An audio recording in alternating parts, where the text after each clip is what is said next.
अध्याय 10 Halloween. Malfoy को अपनी आंखों पर यकीन नहीं हुआ जब उसने देखा कि हैरी और रॉन अगले दिन भी हॉगवर्ट्स में ही थे। वे थके हुए परंतु पूरी तरह से खुश दिख रहे थे। वास्तव में अगली सुबह तक हैरी और रॉन सोच रहे थे कि 3 सिर वाले कुत्ते से मुलाकात एक बहुत ही अच्छा रोमांचक अभियान था और वे इसी तरह का एकाध और रोमांचक काम करने के लिए उत्सुक थे। इस बीच हैरी ने रॉन को उस पैकेट के बारे में बता दिया जिसे शायद ग्रीनगॉट से निकाल कर हॉगवर्ट्स में रखा गया था। वे काफी समय तक सोचते रहे कि आखिर ऐसी कौन सी चीज हो सकती है जिसे इतनी भारी सुरक्षा की जरूरत थी। वह या तो सचमुच कीमती होगी या खतरनाक, रॉन ने कहा। या दोनों ही, हैरी बोला। परंतु वे विश्वास के साथ सिर्फ इतना ही कह सकते थे कि वह रहस्यमय वस्तु लगभग 2 इंच लंबी थी और जब तक उन्हें कोई और सुराग न मिल जाए तब तक वे इससे ज्यादा अंदाजा लगाने की स्थिति में नहीं थे। न तो नेविल और न ही हरमाइनी ने इस बात में जरा भी रुचि दिखाई कि कुत्ते और चोर दरवाजे के नीचे क्या छुपा हो सकता था। नेविल तो सिर्फ इतना जानता था कि वह दोबारा उस कुत्ते के पास कभी नहीं जाएगा। हरमाइनी ने अब हैरी और रॉन से बोलचाल बंद कर दी थी, परंतु चूंकि वह मैं सब कुछ जानती हूँ किस्म की थी, इसलिए उन्हें इसमें भी अपना फायदा नजर आया। वे अब सिर्फ इतना चाहते थे कि मेल्फॉय से किसी तरह बदला ले सके और उन्हें तब बहुत खुशी हुई जब एक सप्ताह बाद एक ऐसी चीज डाक से आ गई। जब उल्लू हमेशा की तरह बड़े हॉल में घुसे तो सबका ध्यान एक लंबे और पतले पैकेट पर गया जिसे 6 बड़े घुग्गू उठाकर ला रहे थे। हर एक की तरह हैरी की रुचि भी यह देखने में थी कि इस बड़े पैकेट में क्या था।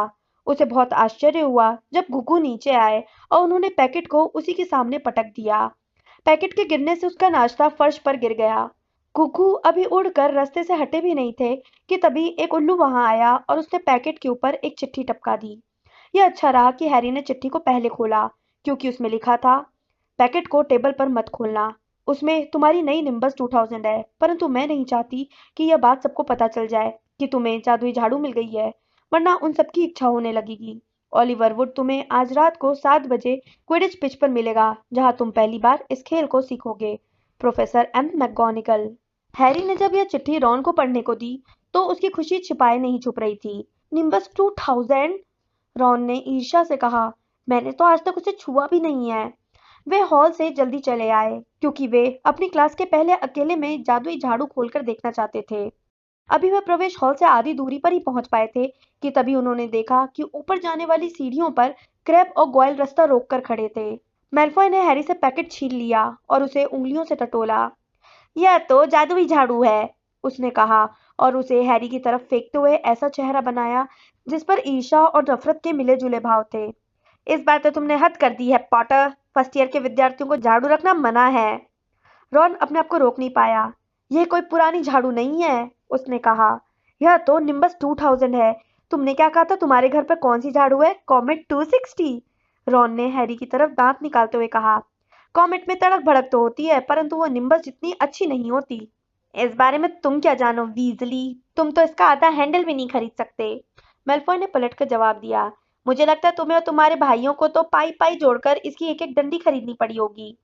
इससे पहले कि रॉन जवाब दे पाए, प्रोफेसर फ्लिटविक मेल्फॉय की कोहनी के पास खड़े थे। झगड़ा तो नहीं कर रहे हो बच्चों? उन्होंने पूछा। पॉटर को किसी ने जादुई झाड़ू भेजी है प्रोफेसर, मेल्फॉय ने जल्दी से कहा। हाँ हाँ सही है, प्रोफेसर फ्लिटविक ने हैरी की तरफ मुस्कुराकर देखते हुए कहा। प्रोफेसर मैगोनिकल ने मुझे विशेष परिस्थितियों के बारे में बताया था पॉटर, और ये कौन सा मॉडल है? निम्बस 2000 सर, हैरी ने कहा। मेल्फॉय के चेहरे पर दहशत के भाव देखकर हैरी ने अपनी हंसी नहीं रोकी जा रही थी। और सच कहा जाए तो मुझे मेल्फॉय को धन्यवाद देना चाहिए, क्योंकि उसी की वजह से मुझे झाड़ू मिली है, उसने आगे कहा। हैरी और रॉन ऊपर की मंजिल की तरफ चल पड़े। मेल्फॉय के गुस्से और उलझन को देखकर वे अपनी हंसी दबाने की कोशिश कर रहे थे। जब वे संगमरमर की सीढ़ियों के ऊपर पहुंचे तो हैरी ने हंसते हुए कहा, और क्या, सच तो यही है। अगर उसने नेविल का भूलना जाना नहीं चुराया होता तो मैं टीम में नहीं होता। तो तुम्हें लगता है यह नियम तोड़ने का इनाम है? उनके ठीक पीछे से गुस्से भरी आवाज आई। हरमाइनी सीढ़ियों पर पैर पटकते हुए ऊपर आ रही थी और हैरी के हाथ में रखे पैकेट को चिढ़कर देख रही थी। मैं तो समझ रहा था कि आप हमसे बात नहीं कर रही थीं, हैरी ने कहा। हाँ, और ऐसा करना बंद मत कीजिए, रॉन ने कहा। इससे हमारा बहुत भला हो रहा है। हरमाइनी हवा में अपनी नाक तान कर पैर पटकती हुई चली गई। उस दिन हैरी का मन क्लास में लग ही नहीं रहा था। उसका मन तो अपने कमरे में ही भटक रहा था, जहां उसकी नई झाड़ू बिस्तर के नीचे पड़ी थी। या फिर उसका मन क्विडिच की पिच की तरफ भटक रहा था, जहां वो उस रात क्विडिच सीखने जाने वाला था। उसने शाम को फटाफट अपना डिनर खाया और उसे यह भी नहीं पता था कि वो क्या खा रहा था। फिर वह रॉन के साथ तेजी से दौड़कर ऊपर की मंजिल पर गया, ताकि आखिरकार वो अपनी निम्बस 2000 खोलकर देख सके। जब जादुई झाड़ू हैरी के बिस्तर पर खुलकर बाहर आई, तो रॉन के मुंह से आह निकल गई। वाह! हैरी जादुई झाड़ू के बारे में ज्यादा नहीं जानता था, परंतु उसे भी यह बेहतरीन लगी। पतली और चिकनी जादुई झाड़ू पर माहोगनी का हैंडल लगा था। साफ और सीधी टहनियों की लंबी पूंछ थी और ऊपर की तरफ सुनहरे शब्द में लिखा था, निम्बस 2000। जब 7 बजे का समय पास आया, तो हैरी महल से निकला और धुंधलके में क्विडिच पिच की तरफ चल दिया। वो इससे पहले कभी स्टेडियम में नहीं आया था। पिच के चारों तरफ सैकड़ों सीटें स्टैंड्स में उठी हुई थीं, ताकि दर्शक इतनी ऊंचाई पर रहें जहां से वे देख सके कि क्या हो रहा था। पिच के दोनों सिरों पर 3 सुनहरे खंभे लगे थे, जिनके कोने में रिंग लगे थे। उन्हें देखकर हैरी को प्लास्टिक की वे छोटी छड़ियां याद आ गईं, जिनसे बच्चे बुलबुले निकालते थे। फर्क सिर्फ इतना था कि ये खंभे 50 फुट ऊंचे थे। हैरी उड़ने के लिए इतना उतावला था कि उससे वुड का इंतजार ही नहीं करते बना। वो अपनी जादुई झाड़ू पर चढ़ा और जमीन पर पैर मारे। क्या एहसास था! वो गोलपोस्ट से अंदर और बाहर उड़ता रहा और फिर पिच पर इधर से उधर तेजी से चक्कर लगाता रहा। निम्बस 2000 उसके हल्के से इशारे पर मुड़ जाती थी। अरे पॉटर, नीचे आओ। ऑलिवर वुड आ चुका था। उसकी बाह में लकड़ी का एक बड़ा बक्सा दबा था। हैरी उसके पास जमीन पर उतर गया। बहुत बढ़िया, वुड ने कहा और उसकी आंखें चमक रही थी। मैं समझ सकता हूँ मैगोनिकल का क्या मतलब था। तुम में सचमुच पैदाइशी प्रतिभा है पॉटर। मैं आज शाम तुम्हें सिर्फ नियम सिखाऊंगा। इसके बाद तुम्हें सप्ताह में 3 दिन टीम के साथ प्रैक्टिस करनी होगी। उसने बक्सा खोला। अंदर 4 अलग अलग आकार की गेंदें थीं। देखो, वुड ने कहा, क्विडिच को समझना बहुत आसान है, हालांकि इसे खेलना उतना आसान नहीं है। हर टीम में 7 खिलाड़ी होते हैं। इनमें से 3 को धावक कहा जाता है। धावक, हैरी ने दोहराया, जब वुड ने फुटबॉल के आकार की एक चमकीली लाल गेंद बाहर निकाली। वुड ने कहा, इस गेंद को तूफान कहते हैं। धावक तूफान को एक दूसरे को देते हैं और कोशिश करते हैं कि इसे रिंग में डालकर गोल कर दें। तूफान के रिंग में जाने पर हर बार 10 पॉइंट मिलते हैं, समझ गए? धावक तूफान को पकड़ते हैं और स्कोर करने के लिए इसे रिंग में डालते हैं। हैरी ने दोहराया, तो यह एक तरह से बास्केटबॉल है, जो जादुई झाड़ू पर सवार होकर 6 रिंगों के साथ खेला जाता है ना? बास्केटबॉल क्या होता है? वुड ने उत्सुकता से पूछा। कुछ नहीं, हैरी ने जल्दी से कहा। अब दोनों टीमों में एक और खिलाड़ी होता है, जिसे रक्षक कहते हैं। मैं गरुड़द्वार का रक्षक हूँ। मैं अपने रिंग के चारों तरफ उड़ता हूँ और दूसरी टीम को स्कोर करने से रोकता हूँ। 3 धावक, एक रक्षक, हैरी ने कहा, जो सब कुछ याद रखने के इरादे से आया था। और वे तूफान के साथ खेलते हैं। ठीक है, मैं इतना समझ गया। तो बाकी गेंदें किस लिए हैं? उसने बक्से में रखी बाकी 3 गेंदों की तरफ इशारा किया। अभी बताता हूँ, वुड ने कहा। इसे पकड़ो। उसने हैरी को एक छोटा सा डंडा दिया, जो कुछ कुछ बेसबॉल के बल्ले की तरह था। अब मैं तुम्हें बताऊंगा कि पहलवान क्या करते हैं, वुड ने कहा। इन दोनों गेंदों को पहलवान कहते हैं। उसने हैरी को एक जैसी 2 गेंदें दिखाई, जो पूरी तरह काली थीं और लाल तूफान से थोड़ी छोटी थीं। हैरी ने देखा कि वे उन रस्सियों से बाहर आने के लिए छटपटा रही थी, जिनकी वजह से वे बक्से के अंदर बंद थीं। पीछे हट जाओ, वुड ने हैरी को चेतावनी दी। वह झुका और उसने एक पहलवान की रस्सी खोल दी। काली गेंद तत्काल हवा में ऊपर उड़ी और फिर सीधे हैरी के चेहरे की तरफ नीचे झपटी। अपनी नाक टूटने के खतरे से बचने के लिए हैरी ने उसे बल्ले से मारा और गेंद एक बार फिर हवा में सनसनाती हुई चली गई। वह उनके सिर के ऊपर चारों तरफ चक्री की तरह कुछ देर घूमी और फिर वुड की तरफ झपटी, जो बचता हुआ उसके ऊपर कूदा और उसे जमीन पर गिरा कर पकड़ लिया। देखा, वुड ने हाँफते हुए कहा। जूझ रहे पहलवान को उसने वापस बक्से में बंद किया और सुरक्षित तरीके से बांध दिया। पहलवान चारों तरफ रॉकेट की तरह घूमते हैं और खिलाड़ियों को उनकी झाड़ू से गिराने की कोशिश करते हैं। इसलिए हर टीम में 2 मारक होते हैं। विजली बंदूक हमारे मारक हैं। यह उनका काम है कि वे पहलवानों से टीम को बचाएं और उन पर प्रहार करके उन्हें दूसरी टीम की तरफ भेज दें। मुझे लगता है तुम सब समझ गए होगे। 3 धावक तूफान से स्कोर करने की कोशिश करते हैं। एक रक्षक गोल की रक्षा करता है। 2 मारक पहलवानों को अपनी टीम से दूर रखते हैं, हैरी ने दोहराया। बहुत अच्छे, वुड ने कहा। वैसे क्या पहलवानों ने कभी किसी को जान से मारा है? हैरी ने पूछा।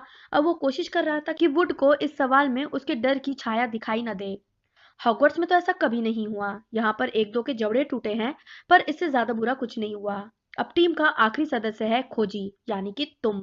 और तुम्हें तूफान या पहलवान के बारे में चिंता करने की कोई जरूरत नहीं है, जब तक कि वे मेरा सिर ना फोड़ दें। चिंता मत करो, बिजली बंदूक पहलवानों से निपटने के लिए काफी है। मेरा मतलब है वे खुद पहलवानों से कम नहीं हैं। वुड ने बक्से में हाथ डाला और चौथी तथा आखिरी गेंद को बाहर निकाला। तूफान और पहलवानों की तुलना में यह बहुत छोटी थी। बड़े अखरोट के आकार की यह गेंद चमकदार सुनहरी थी और इसमें फड़फड़ाते हुए चांदी के छोटे पंख लगे थे। वुड ने कहा, यह सुनहरी गेंद है, जो सबसे महत्वपूर्ण गेंद होती है। इसे पकड़ना बहुत मुश्किल होता है क्योंकि यह इतनी तेज है कि आसानी से दिखाई नहीं देती। सुनहरी गेंद को पकड़ना खोजी का काम है। तुम्हें धावक, मारक, पहलवान और तूफान के बीच से होते हुए इसे पकड़ना है। इससे पहले कि दूसरी टीम का खोजी इसे पकड़ ले, क्योंकि जो खोजी सुनहरी गेंद को पकड़ता है वो अपनी टीम को 150 पॉइंट दिलाता है। इसलिए उसकी टीम लगभग हमेशा जीत जाती है। इसलिए खोजियों के खिलाफ बहुत ज्यादा फाउल होते हैं। क्विडिच का मैच तभी खत्म होता है जब सुनहरी गेंद पकड़ ली जाए, और यह मैच बरसों तक चल सकता है। मुझे लगता है कि रिकॉर्ड 3 महीने का है। उस मैच में बार बार रिजर्व खिलाड़ी उतारने पड़े ताकि खिलाड़ी कुछ देर सो सकें। तो ऐसा होता है क्विडिच। कोई सवाल? हैरी ने अपना सिर हिलाया। वह समझ गया कि उसे क्या करना था। समस्या बस उसे करने में थी। हम इस वक्त सुनहरी गेंद के साथ प्रैक्टिस नहीं करेंगे। वुड ने गेंद को सावधानी से बक्से में बंद करते हुए कहा, अंधेरा हो गया है और यह गुम हो सकती है। इसके बजाय हम इनसे प्रैक्टिस करते हैं। उसने अपनी जेब से गोल्फ की साधारण गेंदों का बैग निकाला तथा कुछ मिनट बाद वह और हैरी हवा में उड़ रहे थे। वुड जितनी तेजी से गोल्फ बॉल को फेंक सकता था हर दिशा में फेंक रहा था ताकि हैरी उसे पकड़ सके। हैरी ने हर गेंद पकड़ ली और वुड बहुत खुश था। आधे घंटे बाद सचमुच रात हो गई और उन्हें अपना खेल बंद करना पड़ा। जब वे महल की तरफ लौट रहे थे तो वुड ने खुशी से चहकते हुए कहा, इस साल क्विडिच कप पर हमारा नाम लिखा होगा। मुझे हैरानी नहीं होगी अगर तुम चार्ली वीजली से भी अच्छे खिलाड़ी निकलो। और यह कोई छोटी बात नहीं है, क्योंकि अगर चार्ली ड्रैगनों के पीछे नहीं गया होता तो वो इंग्लैंड के लिए खेल सकता था। सप्ताह में 3 दिन हैरी शाम को क्विडिच की प्रैक्टिस करता था और होमवर्क तो रोज ही करना पड़ता था। शायद इसलिए कि वह इतना व्यस्त रहता था, उसे एहसास ही नहीं हुआ कि उसे हॉगवर्ट्स आए 2 महीने हो चुके थे। हैरी को यकीन नहीं हो रहा था। महल उसे अपने घर की तरह लगने लगा था, जबकि प्रिवेट ड्राइव में उसे ऐसा कभी नहीं लगा था। उसकी क्लासें भी अब पहले से अधिक दिलचस्प हो गई थीं, क्योंकि अब वह मूलभूत बातें सीख चुका था। जब वे लोग हेलोवीन के दिन सुबह उठे तो कद्दू भुनने की जायकेदार गंध गलियारे में तैर रही थी। इससे भी अच्छी बात यह थी कि प्रोफेसर फ्लिटविक ने समूहन की क्लास में यह कहा कि उनके विचार से अब वे चीजों को उड़ा सकते हैं। ऐसा करने के लिए वे तब से बेताब थे जब फ्लिटविक ने उनके सामने नेविल के मेढक को पूरे क्लास में उड़ाकर दिखाया था। प्रोफेसर फ्लिटविक ने प्रैक्टिस करने के लिए क्लास में उनकी जोड़ियां बना दी। हैरी का पार्टनर सीमस फिनिगन था, जो राहत की बात थी क्योंकि नेविल उसका ध्यान खींचने की कोशिश कर रहा था। बहरहाल रॉन को हरमाइनी ग्रेंजर के साथ काम करना पड़ा। यह बताना मुश्किल था कि इस वजह से रॉन ज्यादा गुस्सा था या हरमाइनी। जिस दिन हैरी की जादुई झाड़ू आई थी उस दिन के बाद से हरमाइनी ने उन दोनों से बात नहीं की थी। आप लोग जिस तरह कलाई घुमाने का अभ्यास कर रहे हैं उसे भूलना मत, प्रोफेसर फ्लिटविक ने चिचियाती आवाज में कहा। हमेशा की तरह वे आज भी अपनी किताबों के ढेर पर बैठे हुए थे। घुमाना और झटकना, याद रहेगा ना? घुमाना और झटकना। और जादुई शब्दों को सही तरीके से बोलना भी महत्वपूर्ण है। बेरुफियो नाम के जादूगर को कभी मत भूलना जिसने एफ के बजाय एस कह दिया था, और नतीजा यह हुआ कि अगले ही पल वह जमीन पर पड़ा था और उसके सीने पर भैंसा खड़ा था। यह बहुत मुश्किल था। हैरी और सीमस ने घुमाया और झटका, परंतु जिस पंख को वे हवा में उठाने की कोशिश कर रहे थे वो टेबल पर ही पड़ा रहा। सीमस इतना बेचैन हो गया कि उसने अपनी छड़ी से पंख को हिलाया और उसमें आग लगा दी। हैरी को अपने हैट से आग बुझाना पड़ी। अगली टेबल पर रॉन की किस्मत बेहतर नहीं थी। विंगार्डियम लेवियोसा, वो चिल्लाया और अपनी लंबी बाहों को पवन चक्की की तरह हिला रहा था। रुको रुको रुको, तुम इसे गलत बोल रहे हो। हैरी ने सुना कि हरमाइनी रॉन को झिड़क रही थी। यह विंगार्डियम लेवियोसा है। अपने गार को थोड़ा अच्छा और लंबा करो। अगर तुम्हें इतनी अकल है तो तुम ही क्यों नहीं कर लेती? रॉन घुर्राया। हरमाइनी ने अपने गाउन की बाहें चढ़ाई, छड़ी हिलाई और बोली, विंगार्डियम लेवियोसा। उनका पंख टेबल पर से उठा और उनके सिर के 4 फुट ऊपर हवा में झूलने लगा। आहा, बहुत बढ़िया, प्रोफेसर फ्लिटविक ने ताली बजाते हुए कहा। सब लोग देखो, मिस ग्रेंजर ने यह कर दिखाया है। क्लास खत्म होने तक रॉन बहुत बुरे मूड में आ गया था। जब वे भीड़ भरे गलियारे में रास्ता बनाने की कोशिश कर रहे थे तो रॉन ने हैरी से कहा, कोई हैरानी नहीं है कि कोई भी उसे सहन नहीं कर पाता। सच पूछो तो वह किसी बुरे सपने की तरह है। किसी ने पास से गुजरते समय हैरी को धक्का दिया। यह हरमाइनी थी। हैरी को उसके चेहरे की एक झलक दिखी और वह यह देखकर हैरान रह गया कि उसकी आंखों में आंसू भरे थे। मुझे लगता है उसने तुम्हारी बात सुन ली। तो रॉन ने कहा, परंतु थोड़ा परेशान दिख रहा था। उसे एहसास होना चाहिए कि उसका कोई दोस्त नहीं है। हरमाइनी अगली क्लास में नहीं आई और पूरी दोपहर भी कहीं नहीं दिखी। जब हेलोइन की दावत के लिए हैरी और रॉन बड़े हॉल में जाने के लिए नीचे उतर रहे थे, तो पार्वती पाटिल और लेवेंडर की बातें उनके कानों में पड़ी। पार्वती लेवेंडर को बता रही थी कि हरमाइनी लड़कियों के बाथरूम में रो रही थी और चाहती थी कि उसे अकेला छोड़ दिया जाए। रॉन ये सुनकर अब और भी परेशान हो गया, परंतु एक पल बाद ही वे बड़े हॉल में पहुंच गए, जहां हेलोइन की सजावट देखकर वे हरमाइनी को भूल गए। 1000 जिंदा चमगादड़ दीवारों और छतों से फड़फड़ाते हुए आए, जबकि 1000 और चमगादड़ काले बादलों की तरह टेबलों के ऊपर मंडराते रहे, जिस वजह से कद्दुओं में रखी मोमबत्तियां हिलने लगी। दावत अचानक सुनहरी प्लेटों में सामने आई, सत्र की शुरुआती दावत की तरह ही। हैरी अपनी प्लेट में एक भुना आलू रख रहा था कि तभी प्रोफेसर क्विरिल हॉल में दौड़ते हुए आए। उनकी पगड़ी अस्त व्यस्त थी और उनके चेहरे पर दहशत के भाव थे। सबका ध्यान उन्हीं की तरफ था। जब वे प्रोफेसर डंबलडोर की कुर्सी के पास पहुंचे और टेबल पर हाथ रखकर हाफते हुए बोले, दैत्य तहखाने में घुस आया है, सोचा आपको बता देना चाहिए। फिर वे बेहोश होकर फर्श पर लुढ़क गए। हंगामा मच गया। सबको शांत करने के लिए प्रोफेसर डंबलडोर को अपनी छड़ी से कई बैगनी पटाखे फोड़ने पड़े। प्रीफेक्ट्स, वे गरजे, अपने अपने हाउस को तत्काल उनके कमरे में ले जाइए। पर्सी तुरंत सक्रिय हो गया। मेरे पीछे पीछे आओ, इकट्ठे रहो। फर्स्ट ईयर, अगर तुम मेरे आदेशों का पालन करोगे तो दैत्य से डरने की कोई जरूरत नहीं है। मेरे ठीक पीछे आओ, जल्दी। रास्ता छोड़िए, फर्स्ट ईयर के बच्चे आ रहे हैं। माफ कीजिए, मैं प्रीफेक्ट हूँ। दैत्य अंदर कैसे घुस सकता है? हैरी ने सीढ़ियां चढ़ते हुए पूछा। मुझे क्या पता, वैसे वे लोग सचमुच मूर्ख होते हैं, रॉन ने कहा। शायद पीव्स ने उसे अंदर घुसाकर हेलोइन का मजाक किया हो। वे अलग अलग दिशाओं में तेजी से भागते लोगों के कई समूह के पास से गुजरे। जब वे मेहनतकश के परेशान हाल बच्चों की भीड़ के बीच से जा रहे थे, तो हैरी ने अचानक रॉन का हाथ पकड़ लिया। मुझे अभी अभी ख्याल आया है, हरमाइनी। हरमाइनी? उसे दैत्य के बारे में नहीं पता है। रॉन ने अपने होंठ काट लिए। अच्छा ठीक है, उसने जवाब दिया, परंतु पर्सी से नजर बचाकर। नीचे झुकते हुए वे लोग मेहनतकश बच्चों में मिल गए, जो दूसरी दिशा में जा रहे थे। फिर वे एक सूने गलियारे में चल दिए और इसके बाद तेजी से लड़कियों के बाथरूम की तरफ बढ़ने लगे। वे अभी मोड़ पर मुड़े ही थे कि तभी उन्हें अपने पीछे तेजी से आ रहे कदमों की आवाज सुनाई दी। पर्सी! रॉन फुसफुसाया और उसने हैरी को पत्थर के एक बड़े गरुड़ के पीछे खींच लिया। उन्होंने गरुड़ के पीछे से झांक कर देखा कि पीछे आने वाला पर्सी नहीं बल्कि स्नेप था। वो गलियारे से गुजरा और उनकी निगाहों से ओझल हो गया। वो यहाँ क्या कर रहा है? हैरी बुदबुदाया। वह बाकी टीचर्स के साथ तहखाने में क्यों नहीं गया? मुझे क्या पता। बिना कोई आवाज किए वे स्नेप के ओझल होते कदमों के पीछे पीछे अगले गलियारे में आगे बढ़े। स्नेप तीसरी मंजिल की तरफ जा रहा है, हैरी ने कहा, परंतु रॉन ने अपना हाथ उठाया। क्या तुम्हें बदबू आ रही है? हैरी ने सांस खींची और उसकी नाक में तेज बदबू घुसी। पुराने मोजों और कभी न साफ होने वाले सार्वजनिक टॉयलेट की बदबू जैसे एक साथ आ रही हो। और फिर उन्होंने एक आवाज सुनी, एक धीमी गुर्राहट और दैत्यकार कदमों के घसीटने की आहट। रॉन ने इशारा किया। बाईं तरफ के गलियारे के छोर पर कोई बड़ी सी चीज उनकी तरफ बढ़ रही थी। वे छायाओं में छुप गए। एक दैत्यकार चीज चांदी की रोशनी के टुकड़े में उभरी। बहुत भयानक दृश्य था।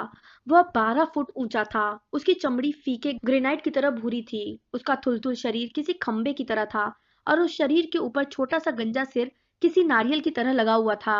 उसके छोटे पैर किसी पेड़ के तने जितने मोटे थे और पंजे सपाट व कांटेदार। उसके पास से बहुत बुरी बदबू आ रही थी। वह एक बड़ा सा लकड़ी का मुद्गर पकड़े था, जो फर्श पर घिसट रहा था क्योंकि उसके हाथ बहुत लंबे थे। दैत्य एक दरवाजे के पास आकर रुका और उसने अंदर झांका। उसने अपने लंबे कान हिलाए, अपने छोटे से दिमाग से कुछ सोचा और फिर वह झुककर कमरे में घुस गया। चाबी दरवाजे में लगी हुई है, हैरी बुदबुदाया। हम इसे अंदर ही बंद कर सकते हैं। बहुत बढ़िया विचार है, रॉन ने घबराते हुए जवाब दिया। वे खुले दरवाजे की तरफ धीमे धीमे बढ़े। उनके होंठ सूख रहे थे और वे भगवान से प्रार्थना कर रहे थे कि दैत्य बाहर न निकल आए। एक लंबी छलांग लगाकर हैरी ने चाबी पकड़ी, दरवाजा बंद किया और ताला लगा दिया। हाँ! अपनी सफलता से खुश होकर वे लोग गलियारे में वापस दौड़ने लगे, लेकिन अभी वे मोड़ तक ही पहुंचे थे कि उन्होंने कुछ सुना, जिसके कारण उनके दिल धक रह गए। एक तेज डरी हुई चीख, और यह उसी कमरे से आ रही थी जिस पर उन्होंने अभी अभी ताला लगाया था। अरे नहीं! रॉन ने कहा, जो खूनी नवाब की तरह पीला पड़ गया था। वो लड़कियों का बाथरूम था, हैरी बोला। हरमाइनी! दोनों ने एक साथ कहा। वे यह काम बिल्कुल नहीं करना चाहते थे, परंतु उनके पास और कोई विकल्प भी तो नहीं था। पलटकर भागते हुए वे फिर से दरवाजे के पास पहुंचे और डर के कारण चाबी घुमाने में हड़बड़ी करते हुए हैरी ने दरवाजा खोला। वे लोग अंदर की तरफ दौड़े। हरमाइनी ग्रेंजर सामने वाली दीवार से टिकी खड़ी थी और ऐसा लग रहा था जैसे वो बेहोश होने वाली थी। दैत्य उसकी तरफ बढ़ रहा था और चलते चलते दीवारों से लगे वॉश बेसिन तोड़ता जा रहा था। उसका ध्यान हटाओ, हैरी ने बेचैन होकर रॉन से कहा और एक टोटी उठाकर पूरी ताकत से दीवार पर फेंकी। दैत्य हरमाइनी से कुछ फुट दूर रुक गया। वो चारों तरफ ताकता रहा, मूर्खतापूर्ण ढंग से आंखें मिचमिचाता रहा ताकि देख सके कि आवाज कहां से आ रही थी। उसकी छोटी कुटिल आंखों ने हैरी को देख लिया।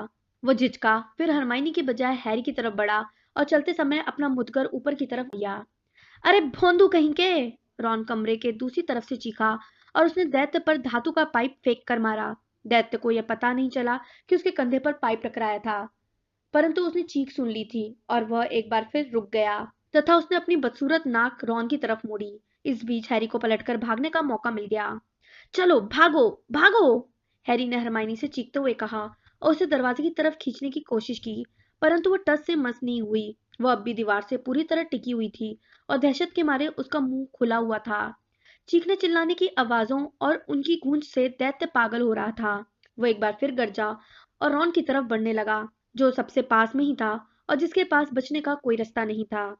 फिर हैरी ने ऐसा कुछ किया जो बहुत बहादुरीपूर्ण भी था और मूर्खतापूर्ण भी। उसने दौड़ते हुए एक ऊंची छलांग लगाई और पीछे से दैत्य की गर्दन पर लटकने में कामयाब हो गया। दैत्य को पता भी नहीं चला कि हैरी वहां पर लटका हुआ था, लेकिन दैत्य को भी कुछ तो पता चलेगा अगर आप उसकी नाक में एक लंबी लकड़ी डालें। दरअसल हैरी जब दैत्य पर कूदा था तो उसकी छड़ी उसके हाथ में थी, जो सीधे दैत्य के एक नथुने में घुस गई। दर्द के मारे करहाते हुए दैत्य ने अपने मुदगर को मोड़ा। हैरी अपनी जान हथेली पर लेकर दैत्य से लटका हुआ था। किसी भी पल दैत्य उसके टुकड़े टुकड़े कर सकता था या अपने मुदगर से उसका कचूमर बना सकता था। हरमाइनी डर के मारे फर्श पर लुढ़क गई। रॉन ने अपनी छड़ी निकाली। उसे पता नहीं था कि वह उससे क्या करने वाला था, परंतु तभी उसने अपने दिमाग में आया पहला मंत्र बोला, विंगाडियम लेवियोसा। अचानक दैत्य के हाथ से मुदगर छूटकर हवा में ऊपर, बहुत ऊपर उठता गया। फिर वो नीचे की तरफ मुड़ा और तेज धमाके के साथ अपने मालिक के सिर पर टकराया। दैत्य उसी जगह पर लहराया और फिर औंधे मुंह जमीन पर धड़ाम से गिर गया। उसके गिरने की आवाज से पूरा कमरा हिल गया। हैरी अपने पैरों पर खड़ा हो गया। वह थरथरा रहा था और हाँफ भी रहा था। रॉन अब भी अपनी छड़ी हवा में उठाए खड़ा था और घूर कर देख रहा था कि उसने क्या कारनामा किया है। हरमाइनी सबसे पहले बोली, क्या ये मर गया है? मुझे नहीं लगता, हैरी ने कहा। लगता है सिर्फ बेहोश हुआ है। वो झुका, उसने दैत्य की नाक से अपनी छड़ी बाहर निकाली, जिसके चारों तरफ गोंद जैसा गंदा सा भूरा पदार्थ लगा था। आह, दैत्य की नाक का मसाला। उसने अपनी छड़ी दैत्य के कपड़ों से पोंछी। अचानक दरवाजे के खुलने और दौड़ने की आवाजें सुनकर उन तीनों ने ऊपर देखा। उन्हें यह एहसास नहीं था कि उनकी वजह से कितना हल्ला मच रहा था, परंतु जाहिर था कि नीचे की मंजिल पर किसी ने गिरने की आवाजों और दैत्य की गर्जना सुन ली थी। एक पल के बाद प्रोफेसर मैकगोनागल तेजी से कमरे में आई। उनके ठीक पीछे स्नेप था और सबसे पीछे था क्विरिल। क्विरिल ने दैत्य की एक झलक देखी और एक धीमी सी सिसकी जैसी आवाज निकाली और तत्काल अपने दिल पर हाथ रखकर एक टॉयलेट पर बैठ गया। स्नेप दैत्य के ऊपर झुका। प्रोफेसर मैकगोनागल रॉन और हैरी को देख रही थी। हैरी ने उन्हें कभी इतने गुस्से में नहीं देखा था। गुस्से के कारण उनके होंठ सफेद थे। गरुड़द्वार के लिए 50 पॉइंट जीतने की आशाएं हैरी के दिमाग से तत्काल काफुर हो गईं। तुम लोगों ने क्या सोचकर यह किया? प्रोफेसर मैकगोनागल ने अपनी आवाज में ठंडे आक्रोश के साथ कहा। हैरी ने रॉन की तरफ देखा, जो अब भी अपनी छड़ी हवा में उठाए खड़ा था। तुम्हारी किस्मत अच्छी है कि तुम लोग मरे नहीं। तुम लोग अपने कमरे में क्यों नहीं गए? स्नेप ने हैरी पर एक सरसराती पैनी निगाह डाली। हैरी फर्श की तरफ देखने लगा। वो सोच रहा था कि काश रॉन अपनी छड़ी नीचे झुका ले। फिर छायाओं के बीच से एक छोटी सी आवाज आई, प्लीज प्रोफेसर मैकगोनागल, ये लोग मुझे ढूंढ रहे थे। Miss Granger. हरमाइनी आखिरकार अपने पैरों पर खड़े होने में सफल हो गई थी।